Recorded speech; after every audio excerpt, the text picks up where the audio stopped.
kumwabudu Mungu sasa. Jiachilie uweponi mwa Bwana. Bwana yuko mahali hapa anakuhudumia. Ni wewe kwa imani yako kwamba Bwana, nimeingia mahali hapa, nahitaji useme na maisha yangu, nahitaji useme na hatua zangu, na Bwana atasikia kilio chako. Tunapokwenda kuabudu wimbo huu, abudu ukimaanisha kutoka moyoni mwako, na Mungu wa mbingu atafanya. Wewe ni Mungu mtuliza bahari, hafananishwi na kitu kingine, hafananishwi na kitu kingine. Wewe ni Mungu mtuliza bahari, hafananishwi na kitu kingine, hafananishwi na kitu kingine, hafananishwi na kitu kingine. Wewe ni Mungu mtuliza mawimbi, hafananishwi na kitu kingine, hafananishwi na kitu kingine. Wewe ni Mungu mtuliza bahari, hafananishwi na kitu kingine, hafananishwi na kitu kingine. Unafanya mambo ambayo wanadamu hawezi kufanya. Unatoa faraja ambayo mwanadamu hawezi kutoa. Hafananishwi na kitu kingine, hafananishwi na kitu. Unafanya mambo ambayo mwanadamu hawezi kufanya. Unatoa faraja ambayo mwanadamu hawezi kutoa.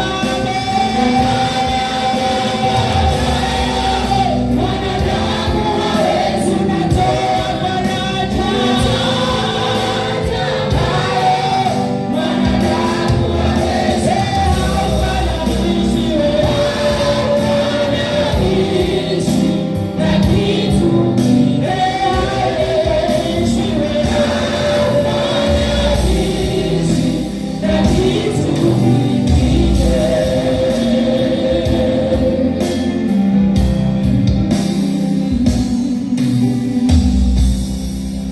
Bwana Yesu asifiwe. Naomba ibada usiondoke. Haleluya kanisa. Leo tutakuwa na maombi maalum kwa ajili ya uchumi. Viongozi wa kanisa waliniambia leo tungegawa bahasha zirudi Jumapili, lakini nasikia Mungu amekata rufaa. Tutagawa bahasha leo na zinarudi leo. Tunagawa leo, zinarudi leo, alafu nyingine zitagawa kesho la Jumapili. Sasa hii sio ya kwenu, ni ya Mungu. Bwana Yesu asifiwe. Sasa kile ambacho tutajifunza leo kitakupa sababu binafsi ya kuachilia sadaka kwenye maombi. Sasa hii sio amri ya 12, lakini Mungu akikugusa, bahasha ya leo itarudi leo saa ya maombi. Nami sikuwa na hilo wazo, limekuja hapa. Kwa hiyo tutagawa hizi bahasha leo. Tutakuwa na maombi maalum kwa ajili ya uchumi. Sasa tunapoingia kuomba kwa ajili ya uchumi, kanuni ya msingi ni moja: sadaka kwenye madhabahu. Tunapoomba kwa ajili ya uchumi, uchumi unafunguka. lakini maombi peke yake pasipo sadaka tumefeli. Haleluya! Wangapi wanataka waombe uchumi wao leo? Muinue mikono juu. Amina. Haya, wakati mnaendelea kumwabudu Mungu, zigawanywe kwa watu, zigawanywe kwa watu. Na mimi pia kwangu moja patakuwa nayo.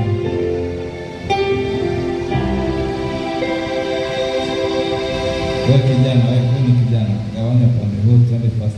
Karibuni tumwabudu Mungu.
Haufananishi na miungu mingine, haufananishi Bwana na sanamu, haufananishi na kitu chochote. Wewe ndio mwanzo wa kila kitu, na vitu vyote ni kazi ya mikono yako. Baba, tunaliinua tena jina lako kwenye madhabahu ya mahali hapa. Tunaliinua jina lako Jehova katika mbingu za mahali hapa, maana jina la Yesu ni jina kuu linalopita majina yote. Jina la Yesu ni jina kuu linalopita mamlaka zote.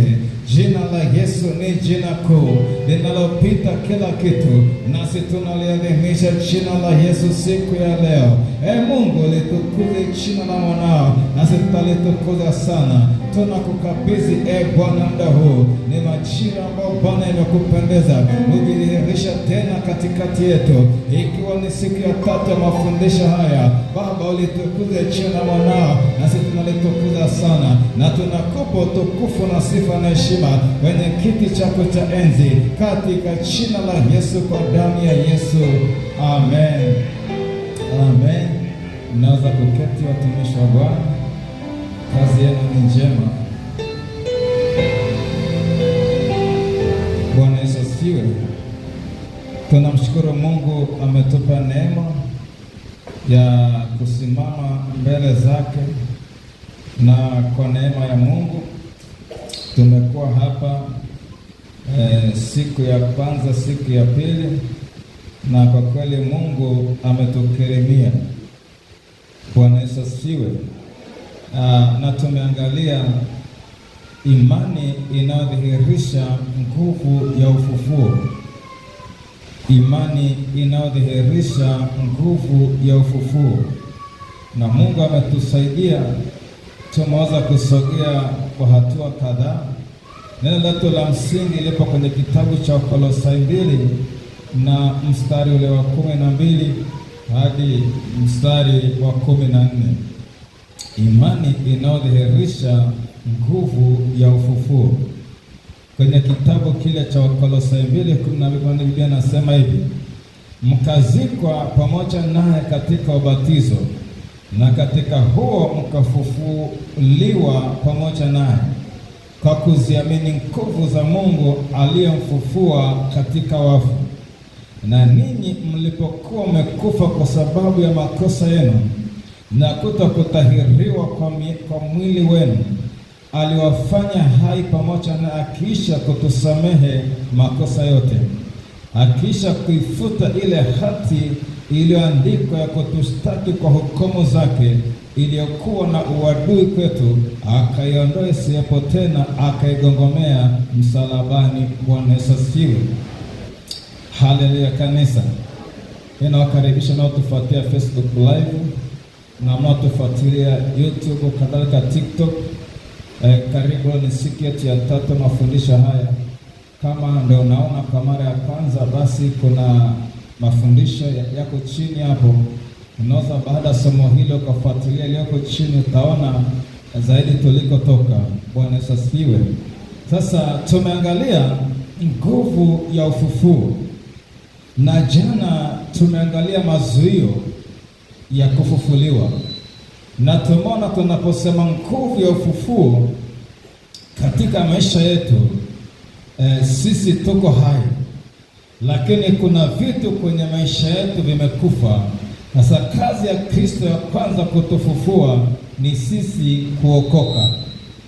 Kazi ya kwanza ni kuokoka, ni ufufuo wa kwanza ni kuokoka, lakini hatua ya pili ni kufufua maisha yetu.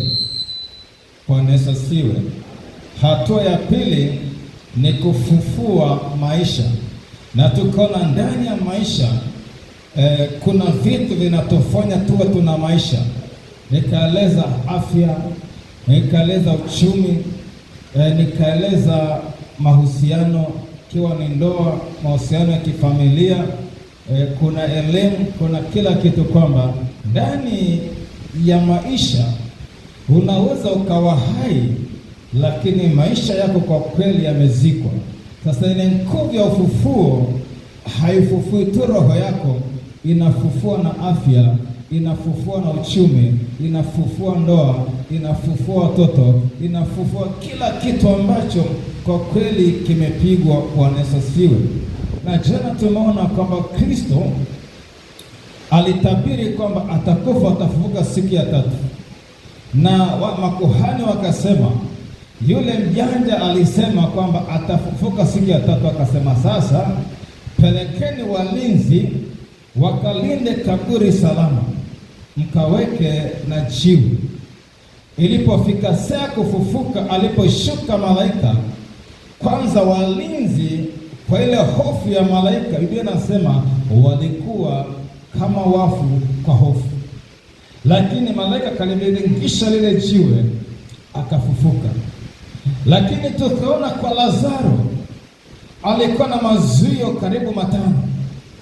Dada zake Martha na Mariamu walikuwa wakimwombea aponywe. Amekufa, ni maiti ya siku 4. Yesu kaja akawaambia, ukiamini utauona utukufu wa Bwana. Alafu Yesu akasema, ndugu yako atafufuka. Sasa yeye akasema, najua atafufuka siku ya mwisho, lakini yeye akasema, mimi ndime huo ufufuo. Sasa ikafika, amefika kaburini, anawaambia watu, liondoeni jiwe. Dada yake Martha anasema, Bwana, ananuka, ni maiti ya siku 4. Yesu akarudia tena, Martha, Martha, sikukuambia ukiamini utauona utukufu wa Mungu? Wale watu wakatii. Kwa hiyo cha kwanza, ndugu zake na Lazaro walizuia asifufuke. Waliompenda, waliomjali, waliomthamini wakazuia kwa asifufuke. Kwa nini? Jaribu lilizidi kiwango cha imani yao. Sasa wewe, hata wewe kwenye familia kuna maiti, tunasema hizi tunasubiri tu Yesu aje, lakini hazitafufuka. Sasa Yesu anasema ukiamini utauona utukufu wa Mungu. Bwana Yesu asifiwe. Kwa jiwe lilikuwa ni kizuizi, likaondolewa. Sasa Yesu akasema, Lazaro, toka nje. Lazaro akatoka, lakini baada ya kutoka, Biblia inasema kwamba akawa amefungwa leso, amevaa sanda na kafungwa leso mikono na miguuni na usoni. Akasema, mfungueni mkamwache aende zake. Sasa unaweza ukafufuka, lakini bado ukafungwa na kamba za mauti, ukafungwa na vifungo vya mauti, na kazi ya vifungo vya mauti ni kufisha kwenye maisha yako. Bwana Yesu asifiwe. Sasa mengine tutayapata leo hapo mbele, naelezea hapo, tutayapata hapo mbele kidogo. Bwana Yesu asifiwe. Haleluya kanisa. Sasa tutembee sasa na posho yetu ya siku ya leo. Ujumbe unasema kushughulikia mauti kwenye uchumi na kuruhusu nguvu ya ufufuo. Kushughulikia mauti kwenye uchumi na kuruhusu nguvu ya ufufuo. Kushughulikia mauti kwenye uchumi na kuruhusu nguvu ya ufufuo. Kushughulikia mauti kwenye uchumi na kuruhusu nguvu ya ufufuo. Bwana Yesu asifiwe. Kitabu kile cha Wakorintho wa pili mlango wa 8 mstari ule wa 9.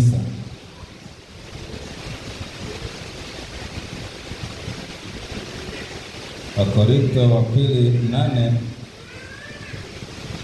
mstari wa 9. Kushughulikia roho ya mauti kwenye uchumi na kuruhusu nguvu ya ufufuo. Biblia inasema hivi: maana amejua neema ya Bwana wetu Yesu Kristo, jinsi alivyokuwa maskini kwa ajili yenu, ingawa alikuwa tajiri, ili kwamba ninyi mpate kuwa matajiri kwa umaskini wake. Tarudia, maana mmejua neema ya Bwana wetu Yesu Kristo, jinsi alivyokuwa maskini kwa ajili yenu, ingawa alikuwa tajiri, ili kwamba ninyi mpate kuwa matajiri kwa umaskini wake. Bwana Yesu asifiwe. Haleluya kanisa. Sasa kwenye msalaba haukutoka tu wokovu. Kwenye msalaba hakushughulikia tu dhambi, alishughulikia na umaskini wetu. Kwenye msalaba alirejesha kile ambacho Adamu alipoteza kwenye bustani ya Edeni. Alipopanda msalabani akarejesha ambacho Adamu alipoteza kwenye bustani ya Edeni. Kwa hiyo wakati anashughulikia dhambi, neema hiyo hiyo ambayo tumeokolewa kwa neema, ni neema hiyo hiyo imetutoa kwenye maskini na kwenda kwenye utajiri. Sio utajiri wa rohoni, bali wa rohoni na wa mwilini. Maana amesema kwenye kitabu cha waraka wa 3 wa Yohana mstari wa 2 pale, akasema, mpenzi, ufanikiwa katika mambo yote kama vile roho yako ifanikiwavyo. Kwa mafanikio yetu ya utajiri wa rohoni unafunua utajiri wa mwilini kadhalika. Kama kuna neema ya wokovu, kuna neema ya utajiri, vinaambatana pamoja. Sasa kwenye kanisa ni rahisi kuipokea neema ya wokovu, lakini ni ngumu kupokea neema ya utajiri. Lakini vyote vimeachiliwa siku moja. Maana nasema kwa neema. Kwa hiyo haya mambo hayaji kwa sababu unastahili. Wokovu ni kwa neema, utajiri ni kwa neema pia. Kwa hiyo kama wewe si tajiri na ni Mkristo, kuna vitu hujapata bado kwenye msalaba. Msalaba umetoa utajiri. Na sasa shida ya kanisa ila sasa, kwa kweli tumepofushwa. Yaani mtu akifanikiwa tu sana kiuchumi, wanasema kaenda kwa wachawi. Kwa tunaamini Mungu wetu hana utajiri. Huo ni upofu uliopitiliza. Yaani sasa hivi tuombe tu hapa kichanganye, baada mtu amekuwa bilionea, cha kwanza utapewa majina, kaenda kwa waganga kapata utajiri. Kwa nini? Hatuamini kama Mungu ana utajiri, lakini Mungu naye mwabudu mimi ni tajiri na mimi lazima niwe tajiri. Sababu kama kaniokoa kwa neema, Kadhalika tajiri upo ndani ya hiyo neema, maana alikuwa maskini kwa ajili yangu ili mimi niwe tajiri, maana umaskini wangu aliubeba pia msalabani. Kuridhika na umaskini ni dhambi kama dhambi nyingine. Haleluya. Unajua dhambi inakuaje umaskini? Dhambi ya umaskini nakufanya nakuwa ni mwizi kwa Mungu. Ukiwa maskini utoe fungu la 10. Naona hela nilionao hainitoshi, natoaje? Ukiwa maskini, dhambi ya kwanza ya umaskini ipo kwenye sadaka. Hata hapa niliposema sasa hivi ya kwamba tunaachilia sadaka ya bahasha leo, kuna watu kwa sasa hivi wanaugua kuugua kwao. Si shida ni nini? Yaani hawaamini Mungu analipa anapotoa sadaka. Kwa changamoto ambayo tunayo kanisani, mojawapo changamoto kubwa ipo kwenye uchumi, lakini Yesu alijua anahitaji uchumi. Ndio maana kwenye msalaba hakuachilia tu wokovu wa roho, lakini kwenye msalaba akaachilia na wokovu kwenye uchumi. Kwa alichukua umaskini wetu kwenye msalaba, tukabadilishana, akachukua umaskini akatupa utajiri. Haleluya kanisa. Amen. Haleluya kanisa. Amen. Sasa kazi inayofanyika ni kwamba unapookoka, mauti na chini ya roho, lakini nasema mwili ni wa kwetu. Ninaposema mwili ni wa kwetu, yani masuala ya pesa, masuala ya nini, haya yapo kwenye mwili, si katika roho. Maana kwa pesa nakula chakula ni maisha, kwa pesa mtu anaenda shule ni maisha, kwa pesa unavaa nguo ni maisha. Kwa vitu vinavyoonekana kwenye nyama na damu, hivi vitu vinawakilisha maisha kwa jinsi ya mwili. Kwa Kristo si tu kwamba ajifunue kwenye roho, anataka pia ajifunue kwenye maisha yako ya kawaida, yaani watu wamuone Kristo kwenye maisha yako. Lakini mauti tuliangalia jana kwamba kama si juzi, Kristo alipofufuka, aliposhuka baada ya kukata roho makaburi yakafumuka, miili takatifu ikatoka. Lakini baada ya kutoka ile miili ilibaki mahali. Biblia inasema alipofufuka siku ya 3 wakaingia mjini pamoja na Yesu. Kwa tunafufuka tunabaki mahali, maisha yamekwama, maisha yamesimama. Nini? Mauti inatoka, inaachilia roho, inakamata maisha. Ndio maana Lazaro alipotoka kaburini, kafufuka pale, lakini ametoka na sanda zake. Bwana Yesu asifiwe. Amen. Baba, tumekupa challenge kidogo. Haleluya. Amen. Hapo fikiri tuambia mpenda toka hapa kanisani, tunasikia tukubariki na nguo, lakini nguo yenyewe ni sanda. Wangapi watakubali kuiva? Yesu alisema sasa, waumini wangu leo, kuna mtu kaja hapa katoa sadaka yake, lakini sadaka yenyewe ni sanda. Sasa anayebarikiwa aje tumpe avae. Wangapi watakubali kuiva? Kuna atakayepokea? Kwa nini? Yaani sanda anavaa maiti, si aliye. Sasa kwa nini aliye katoka na sanda? Kwa hiyo kuna viwango vya kushughulikia roho ya mauti. Unatoka shughulikia kwa sehemu, ikabaki sehemu nyingine.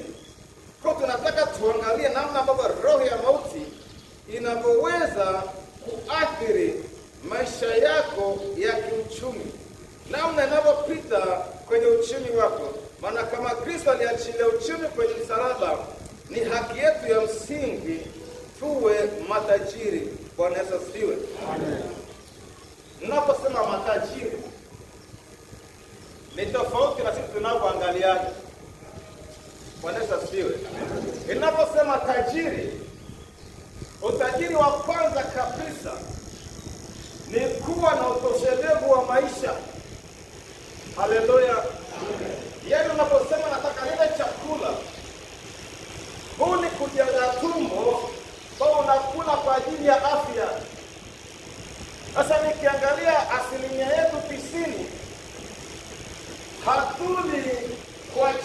afya ya miili yetu, tunakula ili tuishi, ili tumbo tuliwe na kivuli. Haleluya! Yaani tunakula ili tumbo liwe na nini? Na kivuli, usipate vidonda vya tumbo. Kwa hiyo, lakini tajiri, unakula kile ambacho nafsi yako inataka ule siku hiyo. Kama una hamu ya samaki, utaenda sokoni au kwenye duka la samaki, utabeba zile samaki nzuri nzuri. Lakini unapokula pale mezani, hapa kuna samaki, hapa kuna matunda, hapa kuna mboga ya majani, hapa kuna maziwa mtindi, hapo unakula kwa afya. Lakini sisi hatuli kwa afya, tunakula kujaza tumbo. Ukikamata ugali wako na maharage, unasindilia mpaka na vichomi. Hujakula, umejaza tumbo. Ukiamka asubuhi, yaani utapika chai yako ya rangi. Sasa fikiri chai ya rangi mpaka na kikombe kinabaki na kutu ya chai. Je, tumbo? Kwa ukiamka na kikombe cha chai, mtanunua mandazi kila mtu mawili mawili, mnagombaniana pale nyumbani. Yaani ndio chai hiyo tayari. Ndio chai imeshamewa. Lakini aliye na utajiri wa Yesu ndani, akiamka asubuhi, kwa kweli kuna kasupu kapo kachai.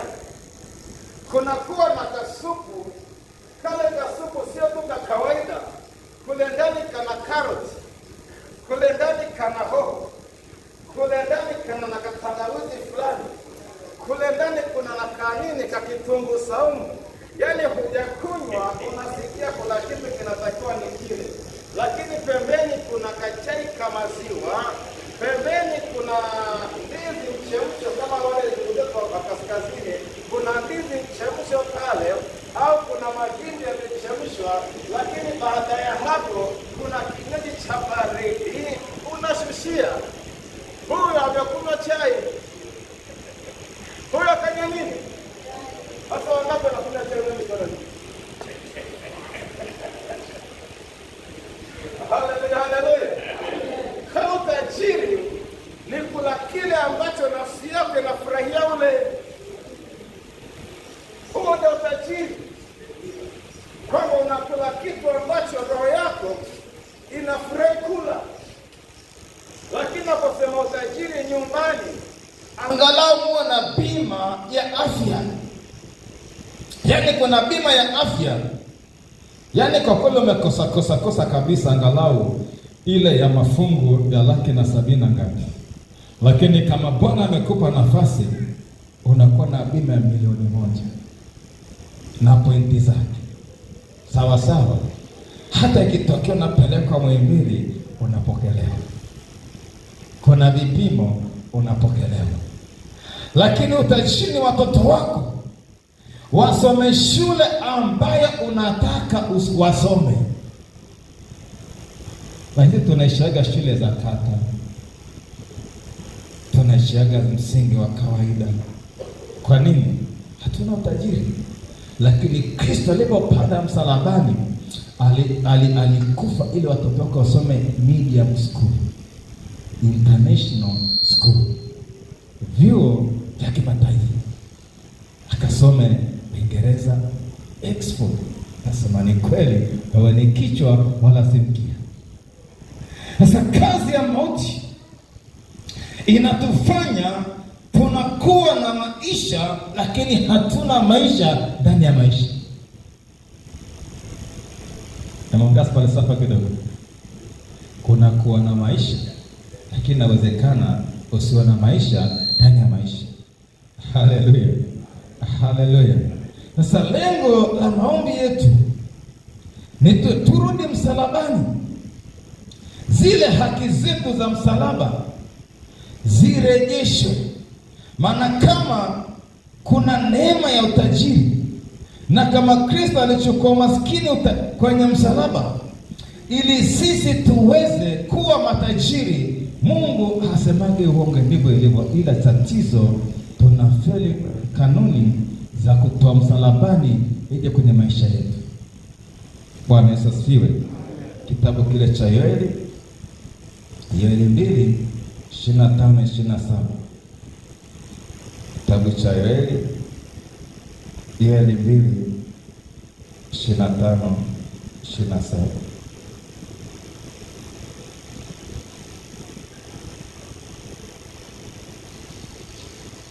Yoeli 2:25-27 nasema hivi: nami nitawarudishia hiyo miaka iliyoliwa na nzige na parana madumadu na tunutu, jeshi langu kuu nilituma kati yenu, nanyi mtakula chakula tele na kushiba na kulihimidi jina la Bwana Mungu wenu aliyewatendea mambo ya ajabu, na watu wangu hawatatahayari kamwe. Nanyi mtajua ya kuwa mimi ni katikati ya Israeli, na ya kuwa mimi ndimi Bwana Mungu wenu, wala hakuna mwingine, na watu wangu hawatatahayarika kamwe. Bwana Yesu asifiwe. Sasa mara nyingi kwenye hii mistari huwa tunaomba baraka zilizoliwa zirejeshwe, ni sawa, lakini nachokiona mimi hapa, nami nitarejesha hiyo miaka iliyoliwa na nzige, parare, madumadu na tunutu. Sa katika ulimwengu wa roho wa kiuchumi kuna hatua za uchumi. Kwa mfano, ndani ya mwaka huu kuna vitu vimefungwa ulimwengu wa roho kwa ajili ya uchumi wako, lakini kwenye mwaka jana, kwenye mwaka juzi, kuna vitu vilifungwa ndani ya uchumi. Sa kazi ya roho ya mauti kwenye uchumi ni kukuchelewesha usivipokee kwa wakati na majira. Kwa hiyo inaliwa miaka yako ya uchumi, sio uchumi wako. Kama ndani ya miaka 7 ulitakiwa upokee milioni 50, ndani ya miaka 7 hushiki hata 500,000, alafu miaka 7 imekatika, lakini mpango kazi wa Mungu wa pesa umesitishwa. Hiyo ni mauti, imekula miaka 7 yako ya uchumi. Haleluya. Sasa kitu ambacho Wakristo tunafeli sana ni kushinda kutambua namna ya kukomboa wakati kiuchumi. Uchumi umefungwa kwenye muda. Uchumi haupo kwenye kuzalisha. Uchumi wa Kristo haupo unazalishaje, lakini unazalishaje kwa muda gani? Haleluya. Baba hapa naleta hapa kanisani na pikipiki yake Excel, ni sadaka yake kwa Bwana, na ameshastaafu sasa hivi anakula pension. Lakini wakati natafakari na utumishi wake, nikagundua kuna miaka yako ililiwa kule nyuma. Ilitakiwa tunapokuja hapa unilete sio kagari tu, gari la kisasa. Yaani kunileta na pikipiki ni matokeo ya miaka yake kuliwa kipindi anafanya kazi. Kuna miaka baba imeliwa, ilitakiwa sasa hivi angalau tuje hapa na kagari ka milioni 25. Yaani hako, yaani kalishandaliwa kwamba unapostaafu usipige kiki. Yaani sasa hii ni miaka. Sasa tunarizika, hawa nimepata sikaneto IST kabila de gari vile. Nimepata IST. Lakini kumbe kuna miaka ya kwako ilishaliwa na haukujua. Sasa unaona nimefanikiwa, lakini mbingu zikiangalia zinasikitika. Kanisa kama hili ilitakiwa muumini mmoja wa hapa ajenge peke yake, alafu wengine mfanye vitu vingine. Mmejenga, kuna shule iko pale ya kadarasa kamoja kachekechea, lakini kama mngejua kutunza na kutembea kwenye miaka yenu, mngekuwa na shule ya medium school, chekechea mpaka sekondari form 6. Lakini madarasa haka kamoja, matokeo kuliwa kwa miaka ya kanisa hili. Ilitakiwa sasa hivi, yaani kama ni kiwanja, mngekuwa na kiwanja mahali eka 10 za uwekezaji wa kanisa.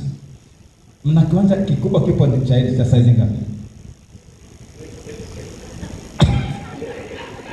Sasa kama ni hiki, ni matokeo ya kuliwa miaka ya hili kanisa.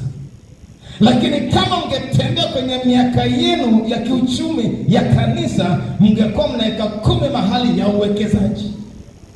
Na sasa mngekuwa pale kunainuka shule ya maana, mngekuwa kunainuka vitu vya maana, mnawekeza uwekezaji wa kanisa ili fika hatua, yaani jamani, hata mtumishi akiwa kanisani ese hana pressure.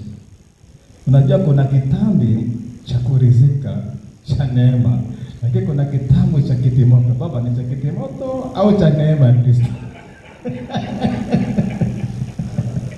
Haleluya, haleluya, haleluya, haleluya. Sasa miaka inapoliwa, unakuwa na maisha fana, unarizika sana kwamba isi tumepambana, kumbe miaka imeliwa na nzige, tunutu. Hebu fikiri majeshi 4 yakipita, asema walipata na tunutu wamelamba barani, walipoacha barale wakala madumadu, waliacha madumadu wakala nini? Nzige. Kwa hiyo unaliwa na kuliwa na kuliwa na kuliwa. Yaani nikiwaangalia hivi naona roho ya ukiwa juu yenu. Ingawa mnajiona yaani mpo super, lakini naona kuna ukiwa umewafunika. Yaani mpo lakini hapa gani hampo. Bwana Yesu asifiwe. Bwana Yesu asifiwe. Wakati naanza huduma, kuna mmoja akasema, mtumishi, una juhudi sana, bidii sana kumtafuta Mungu, lakini kama uko Morogoro Turiani hakitalipa, labda uhamie Dar kule kitalipa. Baba Yesu anasemaje? Akasema, Harrison, usiogope, itakuja hapo hapo ulipo Turiani kijijini, hata kubariki. Asa akanifundisha namna ya kutembea kwenye nyakati na majira ya kiuchumi. Kwa kuna pesa naipata leo, ipo kwenye ratiba na nyakati na majira ya Mungu kwenye hiyo pesa. Siri sababu nimeipata inakula, inani inatumika sawa na nyakati na majira ya kiuchumi. Sasa yule aliyesema haya maneno sasa hivi akiniangalia na inamia chini. Maana kule kijijini inalipa. Jamani, ukiniangalia hailipi. Sinalipa mama zako na dada zako. Sasa ukijua siri ya miaka, sababu mauti ikikaa kwenye miaka, yaani nakufanya hivi, mafanikio ya kwako ya miaka 3 uyapate kwa miaka 21. Hivi mmenielewa? Yaani mafanikio nitako yapate kwa miaka 7, unayapata mpaka unazeeka hujayapata. Kwa ni miaka, ni muda, ni majira. Sababu ulimwengu wa roho wa kiroho wa kiuchumi, kuna majira ya kupanda, kuna majira ya kuvuna, kuna kiangazi na masika kiroho kabisa. Sasa kuna kipindi cha kupanda, wewe haupandi. Kipindi cha kuvuna, hautavuna. Kwa kazi ya roho ya mauti inakula miaka yako, inakula majira yako, inafisha muda wako. Yaani mambo takuwa yafanye kama mimi sasa hivi. Kinachonitesa sana, imeliwa miaka yangu ya elimu. Sema elimu. Hiyo miaka imeliwa na siwezi kurudisha tena. Ule muda nilitakiwa nisome, nikaona naweza nikafanikiwa nje ya nini? Ya kusoma. Sikusoma vizuri, sikuwa makini. Sasa nikaisha darasa la 7. Sasa wakati huu ninagundua matokeo ya kutokusoma yanaathiri huduma yangu. Kwa hiyo sasa ninasoma mifumo ya kihuduma kupitia YouTube, kupitia AI. Sasa hivi hapa nilipo na degree ya IT. Sema IT, Information Technology. Sema hivyo hivyo tena, Information Technology. Lakini nasoma kupitia AI. Hebu niambie, hivi kwa live inakuaje? Nikitumia kamera Concorder Panasonic, kwa live anakuambia sawa, karibu. Wakitaka uwe live na kamera hiyo, kuna app inaitwa OBS. Kutumia OBS utaanzia hapa, utaingia hapa, kuna mfumo natakiwa na cable capture card, natakiwa na cable HDMI, natakiwa na plug, natakiwa kuna pale. Nimekaa nimetulia, nasoma kupitia AI. Inaitwa nini? Artificial intelligence. Kwa nipo kule nasoma akili mnemba kule, na tena na kadigrii. Mbona tuko live sasa hivi? Marekani wanaona, Uingereza wanaona. Lakini kwa sababu miaka ya elimu ililiwa, kuna pambana angalau kuleta ufufuo. Haleluya, haleluya. Mnataka kitu hapa? Mnapata kitu? Na ushaje kusakutoka kwa miaka ya elimu wapi? Sasa kuna mwingine miaka ya ndoa ililiwa. Miaka ya nini? Ya ndoa imeliwa. Mwingine miaka ya usichana imeliwa. Hivi miaka ya usichana inaliwaje? Inaliwaje baba mchungaji? Yaani unatoka kwenye utoto, usichana na umama. Miaka 18 ushapewa mimba. Kwa hiyo kuja relax kwenye usichana wako. Umetoka utoto, yaani ujana, yaani unaoja ujana na mimba. Kwa hiyo umetoka kwenye utoto na kuwa mama. Niambie, hivi unalea mtoto, kuna usichana kwenye kulea mtoto. Hapo kakishakuwa ameweka kingine kapili. Kakikuwa katatu. Hivi akasema ukumbuke Mungu katika majira ya nini? Ya mchana. Anasema vijana ndio wenye nguvu. Sasa vijana wenye nguvu wanarukaruka na injili watakavyo. Kwa nini? Hawana majukumu. Lakini umetoka utoto umeamkia majukumu. Miaka usichana imeliwa. Kijanisha mna kuna toteza mtumishi. Bwana sasa. Nikigusa kwenye ndoa kuna watu watalia hapa, maana utakuta masingo maza ni wengi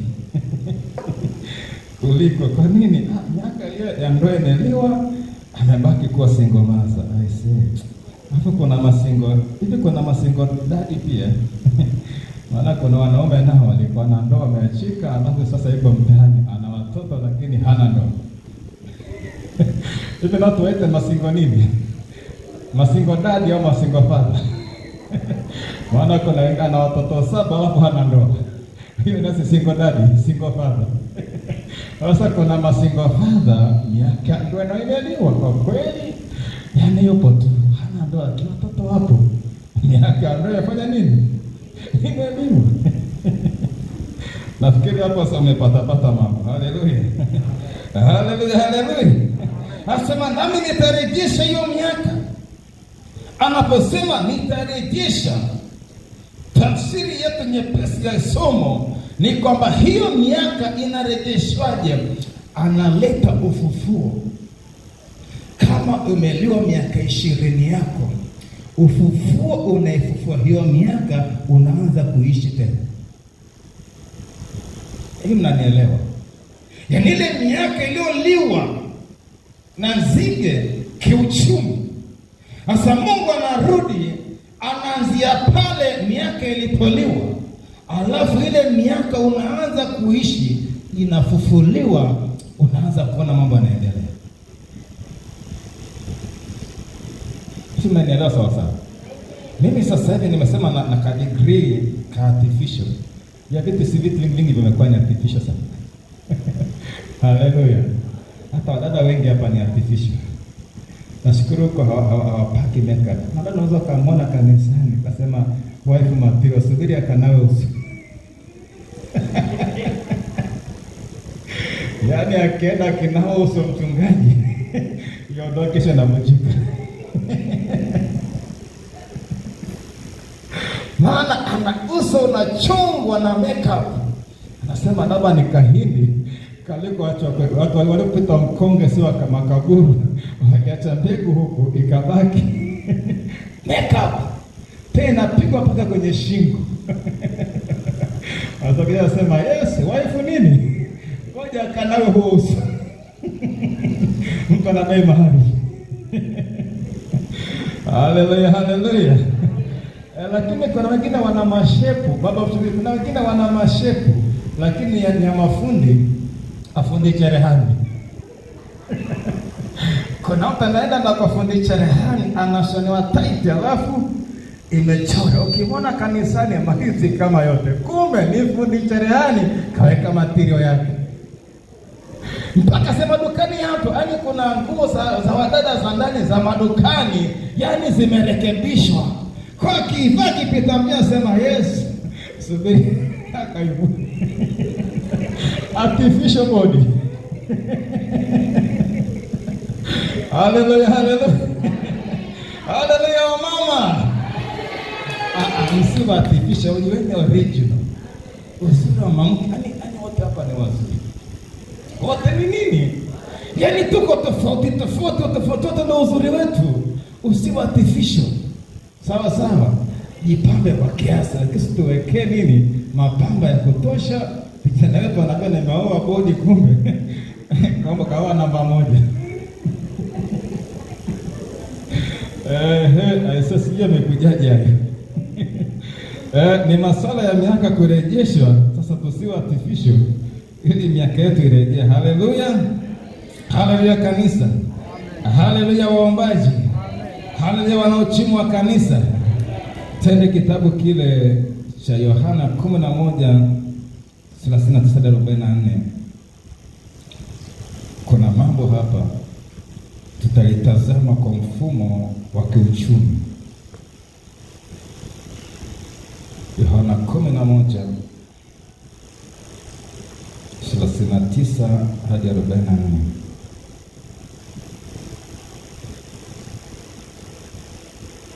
Biblia inasema hivi.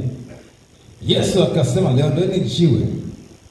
Martha dada yake yule aliyefariki akamwambia, Bwana, ananuka sasa, maana amekuwa maiti siku 4. Yesu akamwambia, mimi sikukwambia kwamba ukimwona utaona utukufu wa Mungu? Bali wakaliondoa jiwe. Yesu akainua macho yake juu akasema, Baba, nakushukuru kwa kuwa umenisikia. Nami nalijua kuwa wewe wanisikia siku zote. Lakini kwa china mkutano huu wanaohudhuria, nalisema haya ili wapate kusadiki kwamba ndiwe uliyenituma. Naye akiisha kusema haya akalia kwa sauti kuu, Lazaro, njoo huku nje. Pointi yangu iko hapa kwenye 44. Akatoka yule aliyekufa, amefungwa sanda miguuni na mikononi, na uso wake umefungwa leso. Na Yesu akamwambia, mfungueni mkamwache aende zake. Bwana Yesu asifiwe. Hali ya kanisa. Sasa akatoka nje aliyekufa amefungwa sanda miguuni.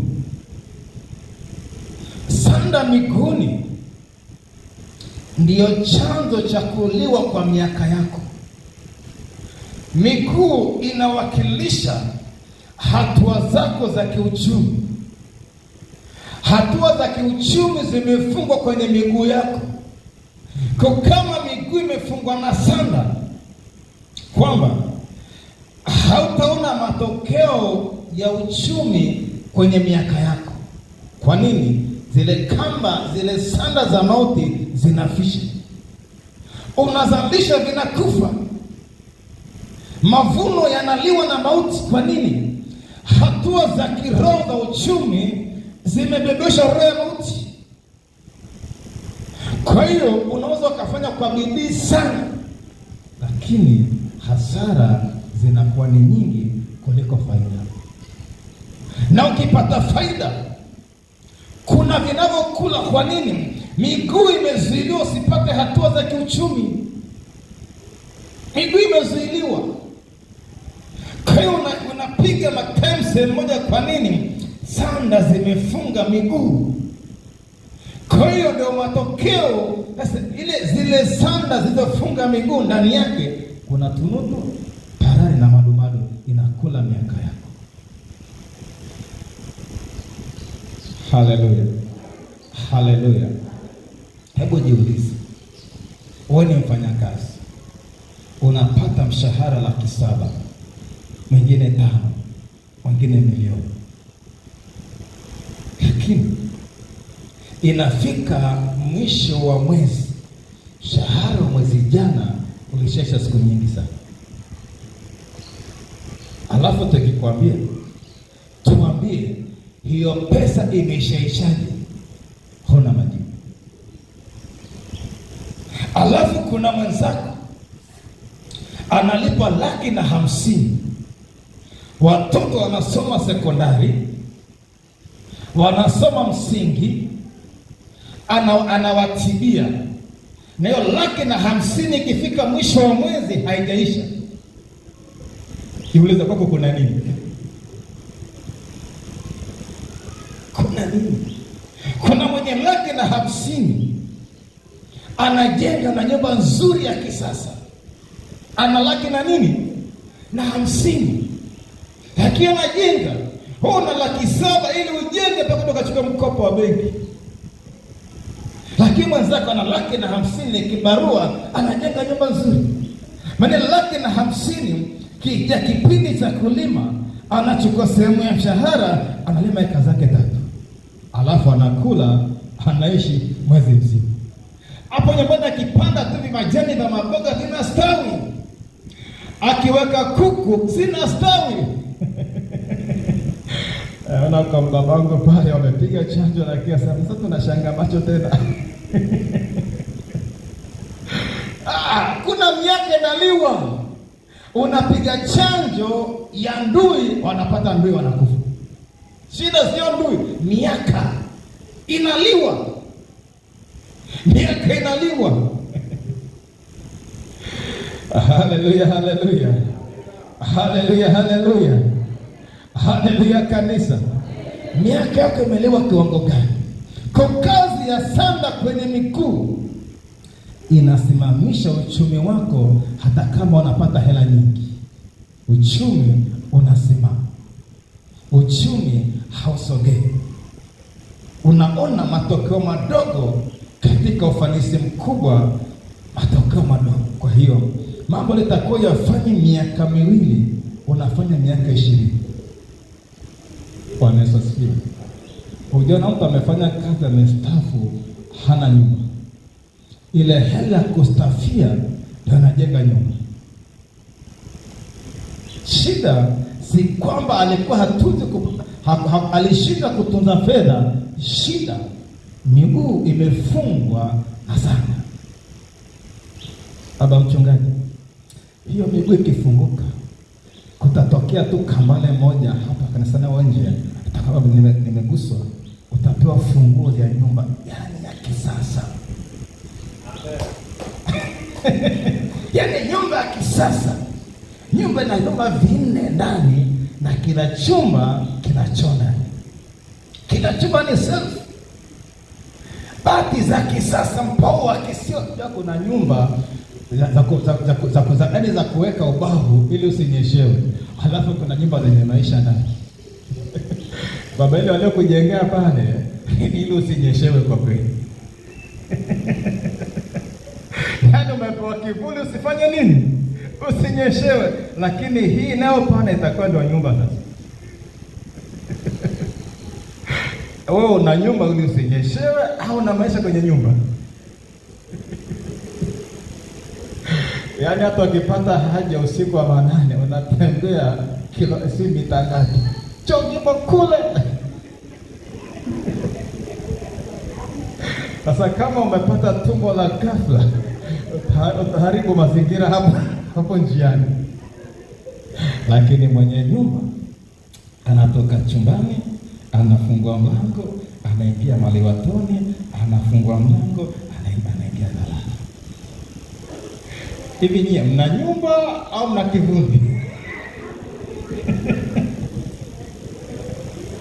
Kwa hiyo baba, shughulikia hiyo miguu, mwambie Yesu, kabla sijastaafu mchungaji, kati watu wenye vita ngumu kwenye utumishi ni nyie mababa zetu. Shida kondoo wanawasahau. Nikupe siri leo baba. Elia alilishwa na mama mjane wa Sarepta. Sasa kama kondoo hawaleta nyumba, mbele Bwana Yesu, kuna mjane wa Sarepta alete nyumba ya kichungaji. Na itakuja tu. Miaka yako kama inazunguka vizuri, itakuja ya kwanza, alafu itakuja nyingine apartment ya kupangisha. Kuna mjengo wa maana wa mchungaji mahali, kodi inaingia. Hata kama hamjampa posho, hana mawazo. Atagonga injili, atabatiza, kila kitu ndoa zitafungwa. Kwa nini? Kuna kambale limeibuliwa, linatembea na hatua za mchungaji. Kaleta nyumba ya kuishi, mwingine kaleta nyumba apartment, kapangisha, zinakaa familia huko kadhaa. Haleluya, haleluya. Haleluya, haleluya. Haleluya, haleluya. Sasa jambo la pili ambalo tunaona hapa, mauti ya pili kiuchumi inafunga mikono. Biblia inasema Bwana Mungu atakubarikia kazi ya mikono yako. Kwa mauti ikifunga mikono inakuwa imetoboka. Fedha inaingia, fedha inatoka. Lakini unapogusa ni mauti, sio uzima. Unachokifanya kinakufa. Hata ukikivuna kinafia nyumbani. Yaani kuna watu analima mpunga vizuri, magunia kishaingia ndani ndio magonjwa yanatoka. Magunia kisha ndani na magonjwa yanaisha. Mikono imefungwa na mauti. Lakini kifungo cha tatu, akafungwa uso wake umefungwa leso. Bwana Yesu asifiwe. Kanuni ya uchumi wa kiroho haupo kwenye mtaji unaofanya kazi. Kanuni ya uchumi kikristo sio mtaji, ni maelekezo nini cha kufanya kwenye uchumi, sio mtaji. Kanuni ya kwanza ni wazo. Unapewa wazo, uzalisheje, alafu wazo litaruhusu mtaji kiwango gani. Lakini sema tuombe uchumi hapa, wengi wataombea mtaji. Lakini kama una mtaji huna maarifa, utaingia na kutoka kesho. Kwa kitu cha kwanza kabisa kwenye uchumi ni akili ya kuzalisha pesa, sio mtaji wa kuzalisha, ni akili ya kuzalisha nini? Pesa. Sasa kwenye leso inafunga ufahamu, inafunga akili za kiuchumi. Na Mungu amesema wazi, anasema Bwana Mungu wako atakufundisha jinsi ya kupata faida na kukuelekeza katika njia pasayo kuiendea. Kwa Bwana Mungu wetu anatufundisha jinsi ya kupata faida. Sasa unapofundisha kupata faida, kama umefungwa leso, utafundishwaje? Haleluya. Haleluya. Hapa tunapokaa hapa. Akija mtu mwenye mawazo makubwa kuzalisha, kuna fursa zimejaa na change. Sasa kama akili zimezuiliwa, ama akili zako zimeblokiwa. Changamoto sio mazingira, bali changamoto ni kushindwa namna ya kuzalisha. Unakosa mawazo hai, unakosa mawazo yenye mshiko, unakosa mawazo yenye nguvu. Kwa hiyo kuna fursa nyingi, alafu unasema mimi maskini. Shida sio maskini akili ya kuzalisha. Umaskini wa kwanza ni akili zako. Haleluya, haleluya. Umaskini wa kwanza na kazi kubwa ya miungu, kazi kubwa ya mizimu ni kupofusha fikra kiuchumi. Yaani akili zinalala kabisa. Yaani huoni natokaje. Hasa ndio maana Mungu anapokufuata, anapokufungua leso, anashughulikia ufahamu wako ili uwe na mawazo hai ya uzalishaji mahali wengine hawaoni cha kuzalisha. Macho ya kuona fursa. Kuna mama alienda nyikani kule, anaitwa mamake na Ishmaeli, Hajiri. Amefika mahali maji hamna, ni jangwa. Akaona mtoto analia, anataka maji, hana maji. Biblia inasema akamweka mahali, akamwacha analia pale chini, akaenda akakaa mbali asione anavyokufa. Biblia inasema hivi, kisha Bwana akafungua macho yake akaona maji, akamwambia Hajiri, mnyweshe mwanao maji, maana nitafanya kuwa taifa kubwa. Maji alikuwapo hayakuwepo. Yalikuwapo hayakuwepo. Shida ni macho maji. Maji yapo lakini anaona mauti. Mungu hakutoa kisima, ila alimfumbua macho aone kisima. Hapo kwenye masuala ya uchumi, kazi ya mauti inatupiga upofu tusione fursa. Kwa hiyo umaskini wako, mauti inaanzia kwenye macho ya rohoni na akili za wapi? Leso. Sema leso. Leso ni mbaya. Kwenye masuala ya kiuchumi tunafelia hapo wapendwa. Tunafelia hapo. Hebu jifunze zaidi. Wenyeji hapo wamesema ni wa nini? Wasagara. Hebu kafanye sensa mjini. Waliofanikiwa kimamba ni Wasagara au ni wageni?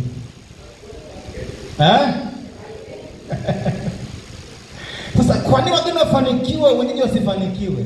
Shida sio eneo, shida uwezo wa kuona fursa.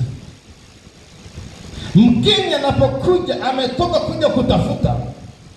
Kwa anapokuja eneo cha kwanza anaangalia kuna fursa gani hapa. Anachangamkia fursa, anakuja ni maskini, muda mfupi ndio tajiri wa mji, lakini aliwakuta wenyeji, akaanza kazi, akasogaba leta na vibarua kwa watu, akapata mtaji, akawatajiri wenyewe na kwa ni barua kwake. Kwa nini? Shida sio mji, eneo. Shida ni nini? Uwezo wa kuona fursa. Sababu na Mungu anapotutembelea, cha kwanza anatufundisha jinsi ya kupata faida. Haleluya. Kwa tunakwenda kuachilia sadaka na maombi ya leo. Tutakwenda kushughulikia mauti kwenye miguu yako, ile miaka yako irejee. Kwenye mikono yako ili uweze kuzalisha. Kwenye uso na ufahamu wako uone fursa, lakini uwe na akili ya kuzalisha. Bwana Yesu asifiwe. Tusimame tupate ombi kwa kumwabudu Mungu. Andaa sadaka yako. Kama huna sadaka yako leo, hiyo bahasha enda nayo kwa imani, kesho irudishe. Kama tutaomba Yakobo aliomba kwa imani, sasa Bwana nitakutolea sadaka nikirudi. Sasa kwa maombi haya ya uchumi, lazima tuambatanishe na sadaka. Ni neno la kibiblia kabisa kwamba uchumi lazima uende na sadaka. Kwa kamata sadaka yako na bahasha yako. Nimesema kama huna sadaka yako, hiyo bahasha itoe leo kwa imani ya Bwana Yesu. Kuna 10,000 iko pale nyumbani, na itoa kwa imani hapa. nitaileta kesho. Kwa toa kwa nadhiri kwa Bwana ili kesho ilete, lakini kwenye maombi hakikisha, na hata huna 10,000, una kuku, una mayai, una mpunga, chochote ni sadaka kwa Bwana. Kwa andaa sadaka hapa ya kutoa, lakini kama huna, mwambie Yesu, na bahasha naishika kwa imani na kisha nitaileta na sadaka yangu hii, kwa sababu swala la uchumi ni swala la kwako binafsi, sio mtumishi, ni wewe binafsi na Mungu wako. Bwana Yesu asifiwe. Tunapomwabudu Mungu tusogee mbele kwa ajili ya maombi. Tunapomwabudu Mungu tusogee mbele wote kwa ajili ya maombi. Lazima leo tujikomute sana, tujikomute mbele za Bwana ili mauti iondoke. Karibuni, sogeni mbele kwa ajili ya maombi. Shika bahasha yako, kama ina sadaka, kama haina, shika sadaka kwa imani, utaleta siku ya kesho. Lakini tunaomba na bahasha leo. Sadaka hauna, ishike kwa imani, utaileta kesho. Lakini kama una sadaka ya bahasha, unakwenda kuachilia. Tunakwenda kujikumuta leo, tunakwenda kujikumuta.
Imesema wazi, tuna ujumbe unaosema imani inaweza kufufua uchumi wako, inaweza kufufua imani inaweza kufufua maisha yako, uchumi wako.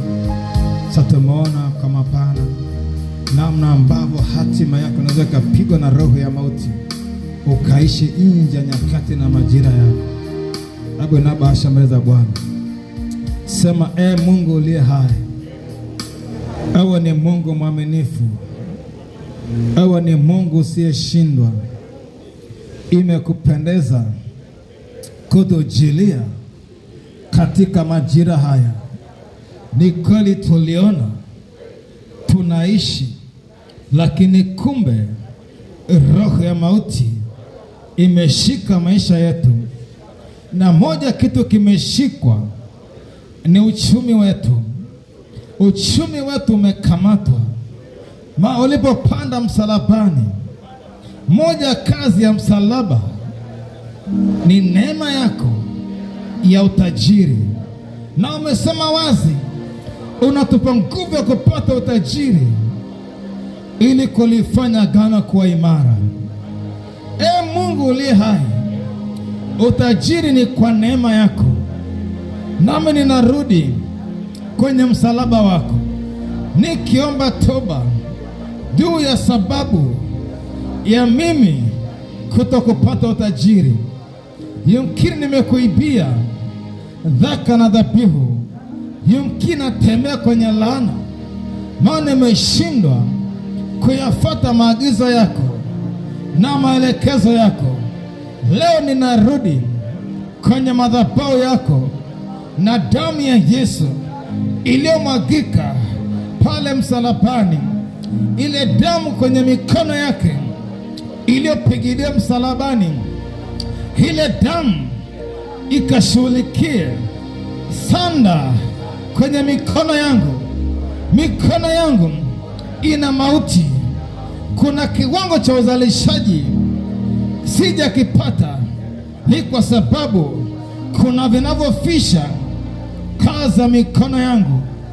Naomba toba juu ya sababu, ikiwa ni ukoo wangu wamechenga madhabahu, wakaachilia sadaka kwenye madhabahu za ukoo, madhabahu za kabila, madhabahu za kitaifa, madhabahu za mji, ikiwa nimeuzwa, Mungu, damu ya Yesu ulipotolewa ukamnunulia Mungu watu wa kila taifa, lugha na jamaa na kabila, naomba ile damu kwenye mikono yako inunue mikono yangu. Hicho kifungo cha mauti leo, Bwana, kiniondokee kwa damu ya Yesu. Ile nguvu ya ufufuo ikafufue mikono yangu,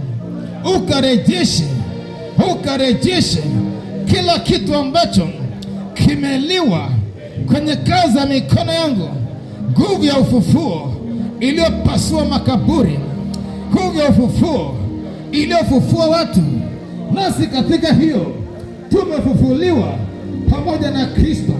Nguvu ya ufufuo ikaifufue mikono yangu kwa jina la Yesu, kwa jina la Yesu. Na baraka zangu zote ambazo zimeliwa na roho ya mauti kwenye mikono, leo natamka kwa damu ya Yesu zirejee kuanzia leo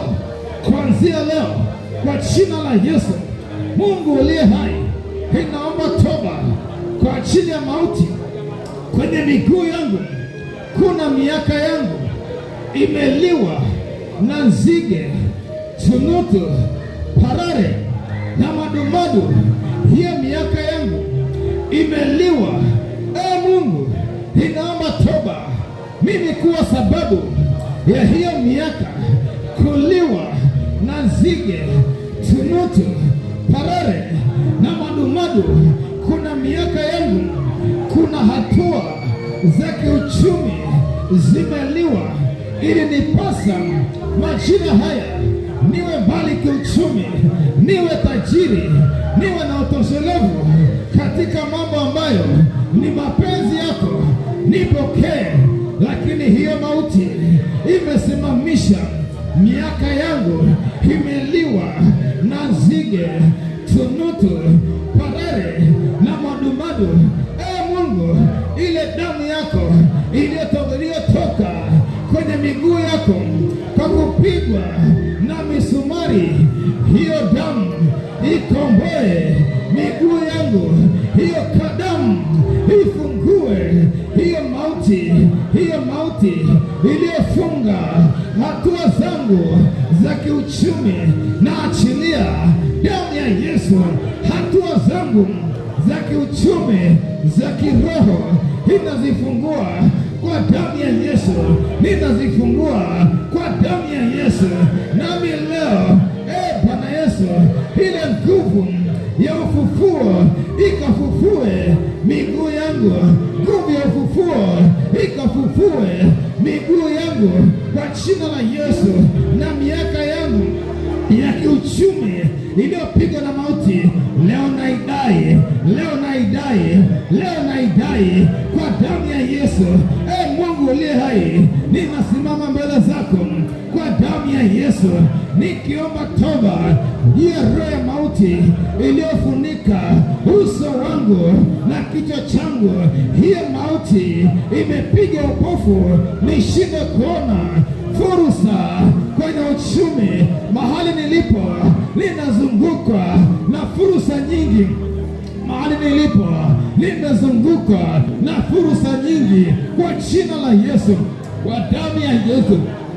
Mungu uliye hai, damu ya Yesu iliyomwagika kwenye kichwa chako ulipovalishwa ile taji ya miiba, hiyo damu inaita leo kwenye kichwa changu, hiyo damu naita leo ikomboe kichwa changu. Damu ya Yesu inunue kichwa changu, ufahamu wangu uliouzwa kwenye ukoo, uliouzwa na taifa, uliouzwa na kabila, ufahamu uliouzwa kupitia lugha, ulipochinjwa ulimnunia Mungu watu wa kila taifa, lugha na jamaa, ukawafanya kuwa ufalme na makuhani. Nami leo nasimama na damu ya Yesu, damu ya Yesu ininunue katikati ya mizimu ya ukoo yonipiga upofu, inayoharibu mahesabu ya kiuchumi kwenye nafsi yangu. Roho za mizimu kwa damu ya Yesu, toka kwenye kichwa changu, achia ufahamu wangu, achia macho yangu. Mauti ya ukoo inayopiga uchumi, leo naikataa, leo naikataa, leo naikataa, leo naikataa kwa damu ya Yesu. Mungu uliye hai, inasimama na sadaka hii kwenye madhabahu yako. Baba zangu walitoa sadaka kwenye miungu yao, wakakabidhi uchumi ili miungu ya ukoo iratibu uchumi, ili miungu ya familia iratibishe uchumi. Kwa sadaka hii na iambatanisha na damu ya Yesu kwenye madhabahu yako. Hii sadaka ikanene na damu ya Yesu kwenye madhabahu yako. Hii sadaka ikanene, ikabatilishe sadaka zote ambazo zimetolewa na kuruhusu roho ya mauti kwenye ufahamu, kwenye mikono, kwenye miguu. Leo Bwana, hii sadaka ikanene na damu ya Yesu kwenye madhabahu yako, kwa jina la Yesu, kwa jina la Yesu, kwa damu ya Yesu, kwa jina la Yesu, kwa damu ya Yesu, kwa jina la Yesu, kwa damu ya Yesu. Maji yametubuka pana madhabahuni hapa, pana madhabahuni. Achilia sadaka yako kwenye madhabahu. Madhabahu ya Bwana inatupigania sasa, madhabahu ya Bwana inatupigania. Maji yametubuka, ni sasa tunaingia. Unaingia kwa ajili ya uchumi wako, unakwenda kuomba. Maji yametibuka, maji yametibuka. Kuna Bwana wako hapa. Mapepo na mizimu hamtastahimili, mapepo na mizimu hamtastahimili. Ukitoa rudi nyuma, baki hapa tunaomba. Ukitoa sadaka rudi nyuma, baki hapa tunaomba, baki hapa tunaomba. Hii inakusaidia. Una mizimu naweza kalipuka, usiumie kwenye mabenchi. Hii inakusaidia. Nguvu za Mungu ziko hapa. Mizimu inayokamata uchumi haitashikilia. Mapepo yanayokamata uchumi wako hayatashikilia. Machono walete hayatasikilia. Kila nguvu ambazo zimeachiliwa, zimeshikilia roho ya mauti, roho za uchumi walete, kila roho ambazo zimeachiliwa kwenye maisha yako, kwenye maisha yako, kwa jina la Yesu, kwa jina la Yesu. Nguvu za giza, mapepo na majini, roho zote chafu, roho zote chafu ambao mmeachiliwa, wapiga watu, wapiga watu kwa jina la Yesu. Tembea na kamera kule, tembea na kamera. Hebu yachike, tunakwenda kuomba sasa. Tunakwenda kuachilia maombi, yachilia kwa Bwana. Alianguka chini atahudumiwa kule. Nyoko nyuma, hamtaki maombi huko nyuma. Mnakuja kanisani au hamkuja kanisani? Nimesema Kiswahili kabisa, songeeni tuombe. Nia na kushangaa kwa Mungu. Nilipokuwa kwanza ukavunjika kwenye mabenchi, sasa sema tukuambia. Watu wanaamka kanisa kwenye mabenchi kwa kuvunjika. Tusogeni, Justin sogeni mbele, sogeni mbele. Acha na Mungu, nguvu za Mungu ziko hapa. Ndio kwa kuficha kwenye mabenchi huko. Sema Mungu uliye hai. Mungu uliye hai. Kwa damu ya Yesu ninaingia kwenye sieta yako. Kwa damu ya Yesu ninaingia kwenye sieta yako. Roho zozote, roho zozote, roho zozote ambazo zimesimamia uchumi wangu, roho ya mauti inayofisha kwenye uchumi wangu, naachilia moto, naachilia moto, naachilia moto, naachilia moto, naachilia moto, naachilia moto, naachilia moto. Roho za mizimu napiga kwa moto, wala chemolete napiga kwa moto. Roho za maskini napiga kwa moto, naachilia moto, naachilia moto, naachilia moto.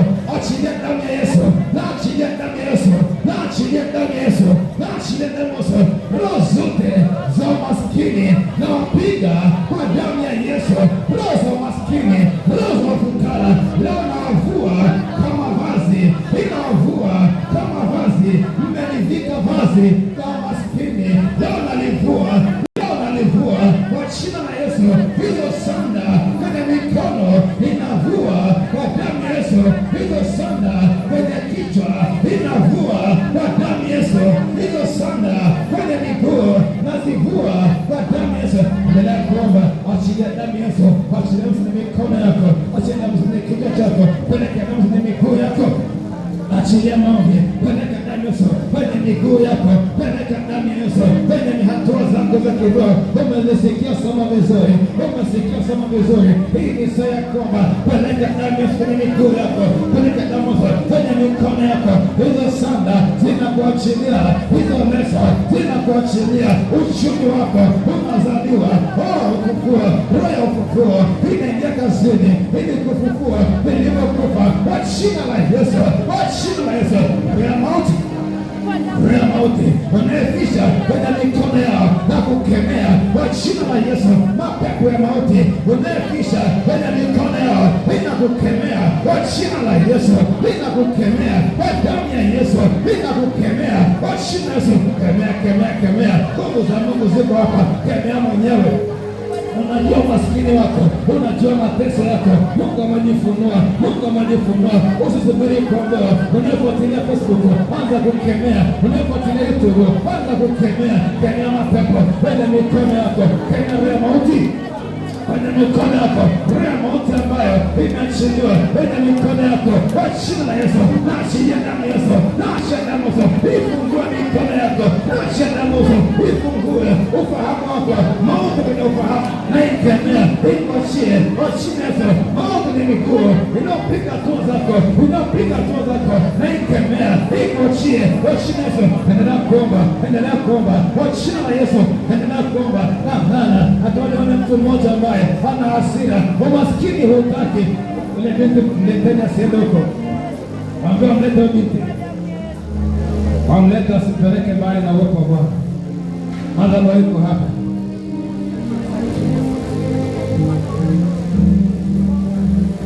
Kwa mamlaka ya jina la Yesu Kristo Nazareti aliye hai, kwa mamlaka ya damu ya Yesu, kwa mamlaka ya damu ya Yesu, hiyo mikataba na ivunje kwa damu ya Yesu, hayo maagano na yavunje kwa damu ya Yesu. Hiyo mikataba inavunjika, hiyo maagano nafunga naye na yapiga kwa moto, na yapiga kwa moto, na yapiga kwa moto, na yapiga kwa moto. Fire, fire, fire, fire, fire, fire, fire, fire. Moto, moto damu ya Yesu, moto damu ya Yesu. Toka na kuzimu, toka na kuzimu. Mikataba yako na ivunje damu ya Yesu. Maagano yako ni mwisho, maagano yako ni mwisho na yavunja kwa damu ya Yesu. Roho ya mauti toka ndani yake, roho ya uhai, roho ya uhai, roho ya uhai, roho ya uhai, roho ya uhai, kwa jina la Yesu. Mikataba na maagano uliofunganisha nayo na ivunja kwa moto wa damu ya Yesu, na ivunja moto wa damu ya Yesu. Damu usikufungue, damu usikuweka huru, uwe huru, uwe huru, uwe huru kwa damu ya Yesu, uwe huru, uwe huru kwa damu ya Yesu. Endelea kuomba, endelea kuomba, endelea kuomba, endelea kuomba. Ikungute mwenyewe, kunguta mikono yako, kunguta mikono yako, kunguta leso za mauti. Achilia damu Yesu kwenye hiyo mikono, achilia damu Yesu kwenye uso wako. Mwambie Yesu, inanikunguta kamba za mauti, vifungo vya mauti. Mwambie Yesu, inanikunguta, inaondoa kila leso za ukoo zinazofisha. Mwambie Yesu, damu ya Yesu iondoe, damu ya Yesu iondoe, damu ya Yesu iondoe, damu ya Yesu iondoe mikataba yote, maagano yote na viapo vyote kwa jina la Yesu na kwa damu ya Yesu. Naomba mrudi kule nyuma, rudi, endelea kuomba pale nyuma, rudi pale nyuma, rudi. Bado kuna maombi mengine. Wale watumishi wa Bwana sogeni hapa mbele, wale watumishi wa Mungu mnaotumika, wainjilisti, walimu, sogeni hapa. Mwacheni hiyo binti. Hebu toka huko unapohudumia, sikiliza tu. Kila mtumishi wa Mungu hapa mbele, wewe mtumishi ni katekista, mwinjilisti ni mwalimu. Mungu atujilie na sisi, Mungu atujilie na sisi. kuhangaika kwa machozi. Kuna miaka imeliwa. Hebu shida sio uchumi, ni miaka yako imeliwa. Sema Yesu miaka yako. Sema Yesu miaka yako. Mungu anataka mtufikie kwa miombo mikubwa. Lakini shida sio utumishi. Shida miaka yako kiuchumi. Sasa tutamwambia Mungu, hebu mwambie tu Mungu. Amesema anatupa nguvu za kupata utajiri tuliofanya agano kuwa imara. Lakini maisha yetu na utumishi wetu havifanani. Watu wana Daudi anasema, "Hadithi hapo pili wasemapo, yuko wapi Mungu wako?" Mungu anayetoa mapepo ni Mungu pia ambaye ana utajiri kwetu. Sasa mwambie Bwana, kupitia huduma hii aondoe aibu yetu. Mungu aliniambia mwaka fulani, Harrison mwanangu, kama Bwana niibisha maisha yako na huduma yako havifanani. Kaniambia nipe nafasi nishirikie maisha yako yafanane na huduma yako. Sema mama pambazuko, bado niko kwenye asilimia ndogo ya utumishi wangu, lakini naona sasa, naanza kuona maisha yanafuata huduma yako. Mwambie Yesu, na wewe nimekutumikia na sadaka ya utumishi kwenye madhabahu yako. Mwambie Yesu, ile miaka yangu ya uchumi, mwambie kurejeshee kwa madhabahu zako. Baba, katika jina la Yesu Kristo wa Nazareti, Mungu uliye hai, wewe ni Mungu wa miungu, mfalme wa wafalme. Umeweza kukutumikia kwenye madhabahu yako. Daudi anasema, kulia mchana kutwa, pili wasemapo, yuko wapi Mungu wako? Kweli tunalia dhihaka za watu, tumefanya huduma Bwana kwa machozi. Uchumi wetu umeliwa na roho za mauti. Baba, tunataka madhabahu yako na watumishi wako Baba, kupitia lango la hii semina Baba, wakumbuke kuna miaka imelona ziga tuko na mapanana madumani. Kuna hatua za uchumi zimeliwa jangwani. Kuna hatua za uchumi zimeliwa kwenye mikono ya Bwana. Baba, wakumbuke watumishi wako. Umesema mkinifikia Baba watawaheshimu. Nami nauliza heshima kwa madhabahu yako Bwana. Umenileta hapa Baba na utukufu mkubwa. Umenileta Bwana kwenye madhabahu. Ninaleta watumishi madhabahu yako. Madhabahu yako waachilia kupitia semina hii. Ile miaka iliyoliwa, zipo hatua uchumi zimeliwa. Watu wanadhihaki, yuko wapi Mungu wao? Mungu jifunue kwa maisha yao yamesimama. Baba, jifunue kwa maisha yao yamekwama.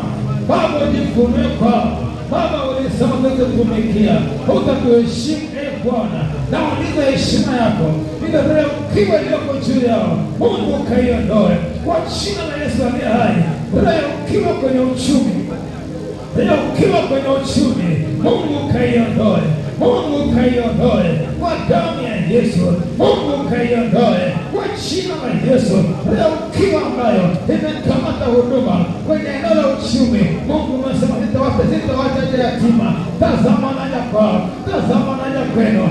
Yesu wachilie kupitia semina hii Baba, itakuta kwenye uchumi yeriko ikaanguke kwa jina la Yesu. Kupitia semina hii Bwana, umekuja na utukufu mkuu, una utukufu unaoonyesha ni Mungu wao. Baba, ukafunue kwao, Baba ukawachilie, ukavushe uchumi wao Baba, uvushe uchumi wao Baba, ukavushe na uchumi wao Baba, ukatukuza kupitia uchumi wao Baba, katika jina la Yesu, ukatukuza kupitia uchumi wao Baba. Ni Mungu mwaminifu.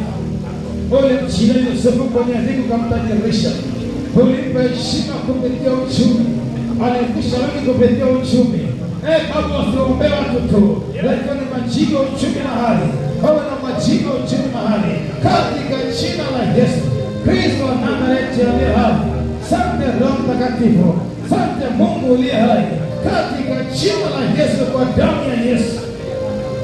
Roho Mtakatifu ni mwaminifu, ujitukuze ndani yao, ujitukuze ndani yao, ukaiondoe aibu yao, ukaondoe msiba wao. Uliyempamba Suleimani kwa utajiri, ukawapambe na watumishi wako katika jina la Yesu. Uliyempamba Yusufu kwa utajiri, ukawapambe na wao. Ile mkuta wa kupata utajiri unachilia ndani yao katika jina la Yesu, ukafungua akili zao. Maana sema ni Bwana Mungu wako nikufundisha jinsi ya kupata faida, ukawafundisha jinsi ya kupata faida katika jina la Yesu. Asante na utafanya mwaminifu. Amen. Amen.